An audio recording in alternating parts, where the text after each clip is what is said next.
Assalamu alaikum. Alaykum as-salam wa rahmatullah. Thanks very much for that. So there's no doubt that our Sunni brothers accept Fatima and her station. So what about the narrations that she gives where she talks negatively about the Sahaba? How do they square those two facts? You mean how do Sunni scholars square these facts? Yeah. It's not only Sayyidah Fatima alayhi salam who has criticized Sahaba. Of course, we know the episodes that happened after the demise of the Prophet sallallahu alaihi wasallam. Now, the approach that most of the Sunni direction has taken historically is the theory of adalatul Sahaba, as in, the Sahaba are not infallible. So that's the Sunni justification or belief. They're not infallible, they've made mistakes. Some claim that actually what the companions did, they did their duty.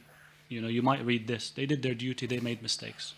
And they repented, and they might have repented.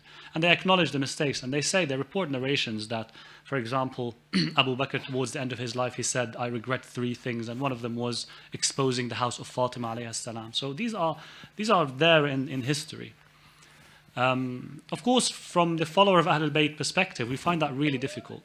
Of course, you see Imam Zayn al-Abidin alayhi salam, there's a narration where he describes the companions of the Prophet, really reveres them really greatly. And that's something that we do. We revere the companions of the Prophet. We love the companions of the Prophet. We believe that these companions supported the Prophet when everyone else failed him. But there were some things that happened by some of these companions that we criticize, and we say, of course, without any insult. That's, scholars of this school of Ahl Bayt alayhim salam, they say this is haram. You should not insult the symbols of our Sunni brothers. But it doesn't mean that we don't discuss history. From their perspective, they resorted to the theory of adalatul Sahaba, as in the Sahaba can do sins, but they would not lie. So these are sins that they may have done, and it is with God. That's my understanding. If anyone else, of course, please correct me if there's any gaps. So again, that's in the Sunni school of thought, generally. Does that answer your question, by the way? Sorry, if there's any... No, absolutely it does. Because, of course, Sayyidah Fatima has narrations about this. Yeah. Thank you. Assalamu alaikum. Thank you very much for your lecture. Just a point on what my cousin said.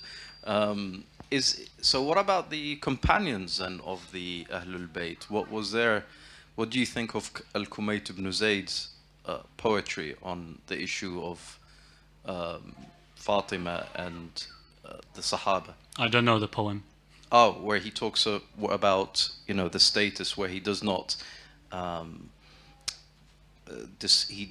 he says, I love Ali, but I will not talk about and I will not make a comment on what happened with Fadak, because, one day when they face God, they may apologize, and I'm not the one who is responsible for.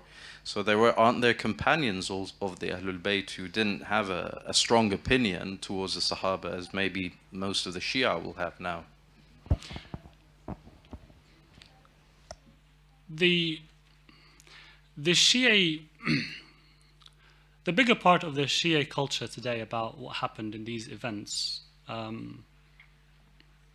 you can think of it as, okay, first of all, there is an agreement in the Islamic literature that something happened. There's an agreement, and the evidence is just too big and too much to ignore. From, Fatima alayhi salam being buried and no one knows where she is, and reports that say she was buried at night. Why? She died really early and soon after the Prophet. Why? The reports say explicitly that there was an opposition in the house of Fatima, and that Omar, for example, threatened the house when there was the opposition there. He would, he threatened that I would burn it if these people come and gather in your house again. And these are acknowledged. These reports they cannot be denied, and they are agreed. There are other parts that, let's say, form the general, if I want to say, the public mainstream Shia views about the events. Most of these are related to the details and not the general event. The general event, it happened. There's a kind of a consensus or an agreement that there was tension And they say that Imam Ali alayhi salam, he did not pay allegiance. And some say that, yeah, he did after 6 months. And some followers of the school of Ahl Bayt, they disagree with that. They say, no, he didn't actually do a bay'ah. So the general event happened. Now the details, this is where there's a disagreement with the mainstream Shia event. Personally, I'm unfortunately unqualified to actually go back in history to, like the report that you kindly mentioned, and judge then. I do not know about that, so I can't really talk about this. But what I can talk about is, when you mentioned the general mainstream thoughts or opinion of today, much of the details, like, for example, whether Fatima alayhi salam was slapped or not, and whether her rib was broken or not, and whether she was squeezed, for example, these kind of details.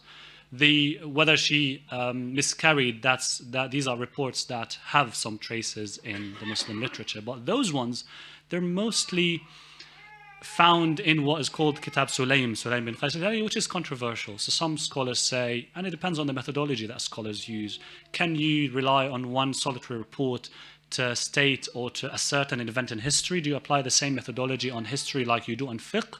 So that's a matter of controversy and disagreement. So this is what I'd say about the events that shape our, let's say, or the modern Shia understanding of the events or the historical events. And I believe it needs to be revisited, to be honest.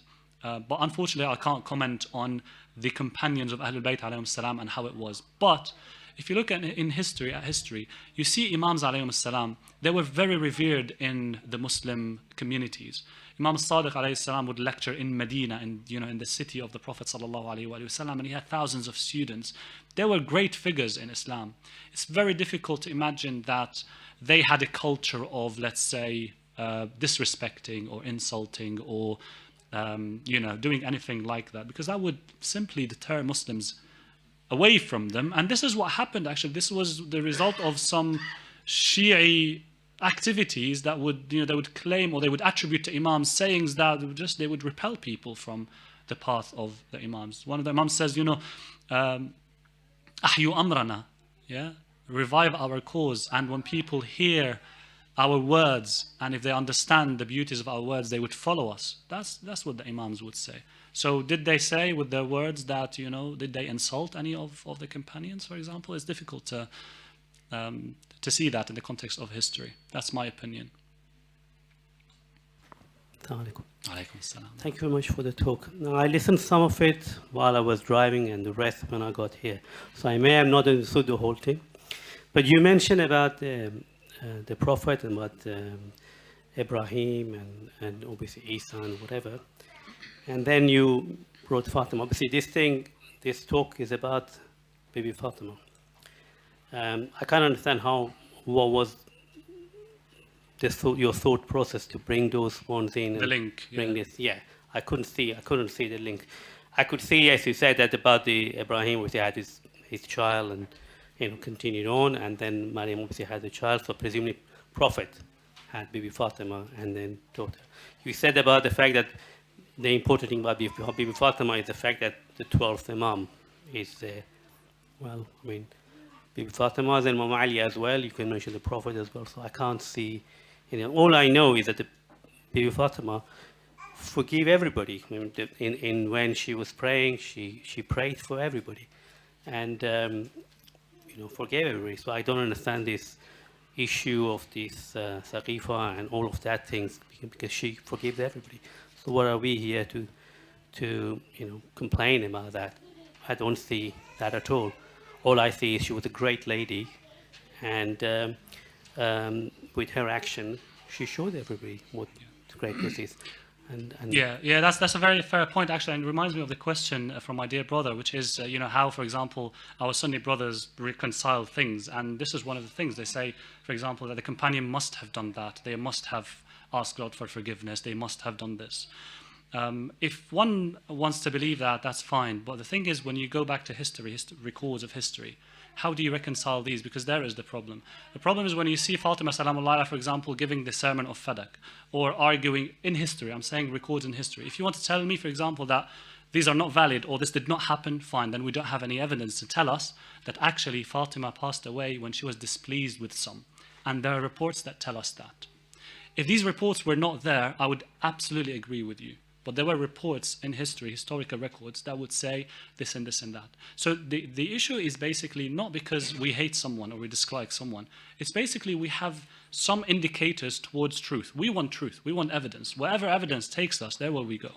We will go there. It's not about what we want to believe or what we hope might have happened, right? It's about where the evidence takes us, and that's the key element about judging, whether Fatima. Yes, sorry. Sorry, since we are allowed to follow up, I'm just going to follow up on that one, just in case. Yes, yes. Now, the burning of Bibi Fatima's house, where was Imam Ali? The one who's bravest person. Yeah. Where would he be doing? And some people say there wasn't a door. It was a. There obviously you would have heard about other lecturers who say there is the use of curtains and things like that. So maybe there was no door. Absolutely. I don't know. Yeah. But all I'm saying is that the way I understand it, Bibi Fatima forgave everybody. Although he's saying that, yeah, I mean, he was buried at night or the rest of it. But that's how I understand. No, absolutely, absolutely. Salamullah alayha. Yes, there was reports that she would pray for people in her night, in the nights that she stand in prayers and so on. But to be honest, I haven't seen any evidence that told me that after she has been displeased, she forgave everyone. Discussions about. Yes, sorry, well, just one thing. So discussions about, for example, whether there was a door or not, these are valid discussions. This can be held. But there are a lot of answers about where Imam Ali was. There are some theories that say, well, okay, Imam Ali alayhi salam, if he had to do something, there would have been a war. There would have been a civil war, a deadly civil war immediately after the Prophet passed away, for example. And therefore, Fatima alayhi salam, because she was a woman, and the Arabian culture there, which we have to understand, by the way, I think it's very important to go and understand the Arabian culture back then, because it's completely different to what Arabian cultures is today, or to what we understand today about our ethical judgments. Fatima alayhi salam was a woman, being present, at the forefront of all this argument. No matter how extreme it would have gone, and it went extreme, it would never go to war. It would never go to war. And the status that Fatima had also. I'm saying that's one analysis.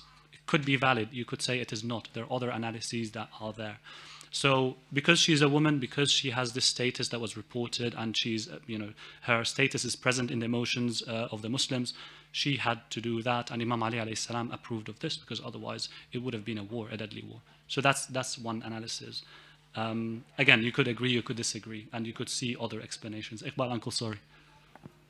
Sorry, I just want to see if you have done any work on the age of Sayyidah Fatima when she passed away. No, I have seen reports. So I think yesterday I came across some report, a Sunni report, that said she passed away, she was 28. I think that's the oldest I've seen, to be honest. In our records, I think our reports it varies between 18 and 20 something. I'm not really precise. It's not precise in my memory now. But yeah, 20s seems plausible, but I'm not 100% sure, because the reports are a bit conflicting. But yeah, the oldest I've seen is 28. That was yesterday in one of the Sunni reports. But 28 will mean something. Will mean that, okay, she was born before Islam, before Medina. So there's a lot of implications, and yeah, it does have a lot of implications. So the accuracy of the number can have a lot of implications. Okay, I think we'll end there. Salawat ala Muhammad wa al Muhammad.